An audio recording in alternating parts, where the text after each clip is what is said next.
All right. So, any question? I'm interested on a cultural level because my husband is Spanish.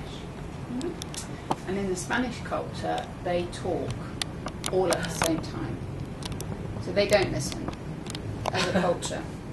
I've been at the table, and there's 6 of them, and they all talk over each other. I don't know how anyone hears anything anyone else says. So that's been quite interesting for me because from an English culture, we do, well, I don't know culture, but I tend to speak and wait till someone's finished before I speak.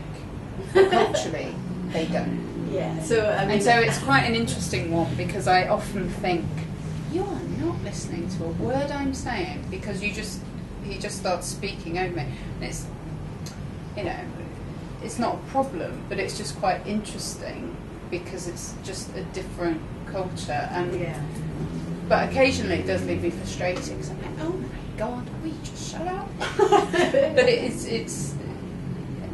isn't just him. Like I say, I've been in a number of environments where it's dominant Spanish, and that is what they do. Generally, I'm speaking very generally to culture. So, I just wonder how effective the listening thing would be in that environment, because it's just something that they're completely unaware of. And I know you're saying the same of everybody, but it's not I don't think it's something that's happened at childhood. I think it's cultural. Well, it's both. Yeah. It's both. I mean, that's what they know. That's what they learn. Yeah. They do what they learn. So I would imagine, the majority of the Spanish probably never, I mean, we already established that nobody really should listen to.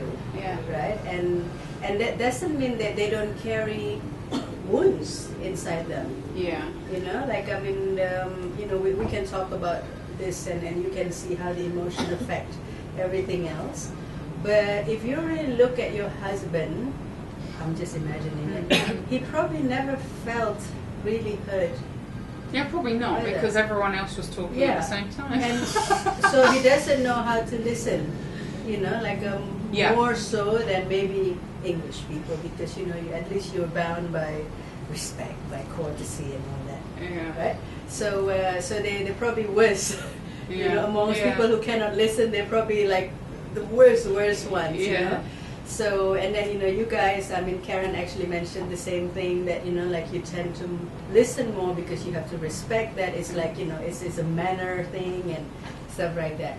But what I'm teaching here is it's a one-on-one listening and how you affect one person at a time.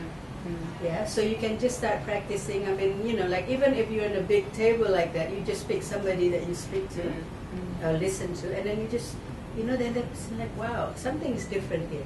And if you really do this, it's this, the effect will be felt even through phone calls. Yeah. So, because a lot of times, when you're on the phone, you talk to somebody and you think they don't see you, so you do other things, right?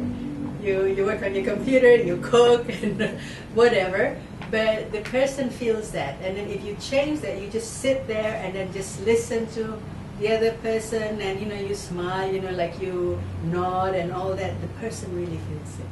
They will say, hey, something is different about you today. Yeah? So my suggestion to you, Sam, is just work on him one by one. When you, because I mean, you have plenty, you probably have more chance just with him, in your household. You don't always have the Spanish all the time there, right? So you just, when he speaks, just and again, this is not something that you have to do like all the time. Yeah. Yeah, this is like, okay, what is my capacity to listen right now? Just be really honest with yourself and be modest. Okay, I want to practice 15 minutes. And you can say that to your partner, your speaking, the speaking partner, conversation partner. Yeah. Hey, I just learned about this listening. I want to practice with you. I'm going to do, for 15 minutes, I'm going to just be present. I'm going to practice being present. and they will feel the difference. You know, and sometimes in a big conversation, you can't really be, like, I mean, You face can't. it. I mean, a big Face it. conversation with lots of people. Yeah, you face cannot. it. We still have a lot of injuries, we Yeah. still have a lot of things, and that takes process. I don't become a listening specialist in 1 week or 2 weeks. It's over time. But the more you practice, the more you see the difference. I think Karen probably can attest to that because it's only been 2 weeks, right? Yeah. Yeah, I think what was really important was the experience I had where Miranda sat opposite me and listened to me one-on-one. Because I didn't know how it felt to be listened to. So, if you just said, right, this is how you do it, and then I went away and practiced, I wouldn't know how the other person was feeling. And it really helps to know, first of all, how it feels to be listened to, and then when I'm focusing on you, I'm expecting or I'm hoping that you're getting that similar feeling of goodness and warmth and love, and then it's a two-way thing.